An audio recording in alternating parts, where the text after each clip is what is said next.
Moji začetki s športom so res v osnovni šoli. Najprej me je pot zanesla v atletiko, v metanje krogle, potem pa rokomet. Rokomet je bila moja prva športna ljubezen pri rokometnem klubu Olimpija. Med same fajn punce, seveda jaz nisem bila tako dobra v rokometu, nisem šla na fakulteto za šport, ampak sem šla študirati pravo. V najlepšem spominu mi pa je možnost, da sem lahko enkrat kot mladinka zaigrala tudi za člansko ekipo. Torej prva rokometna liga med ženskami, ko sem lahko zaigrala z Sonjo Čotar, Stanjo Polajnar. Alenka Cuderman je takrat še igrala za članice, nosilka olimpijske medalje za jugoslovansko reprezentanco v rokometu. Skratka, dobila sem možnost in sem lahko, mislim, da enih 10 minut na tej tekmi odigrala s temi res vrhunskimi damami slovenskega in takrat tudi jugoslovanskega rokometa.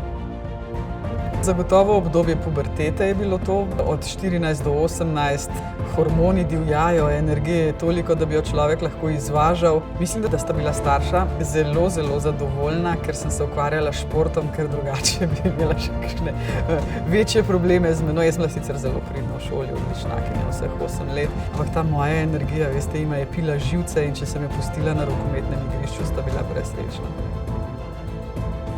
Prva stvar, ko se spomnim na tista leta, je prijateljstvo. In to niso kratkotrajna prijateljstva. Moja soigralka iz rokometa je še danes moja prijateljica. Športniki in športnice zelo dobro vedo, kako imamo vsi iste barve srce. Tak človek, ki se je gibal med ljudmi različnih kultur in ras, nikoli ne bo sovražen. Prepričana sem, da vsak, ki je kdaj bil športnik ali športnica, je preprosto dober človek. Seveda ne smem pozabiti na lokostrelstvo. Republiška pionirska prvakinja v lokostrelstvu sem bila.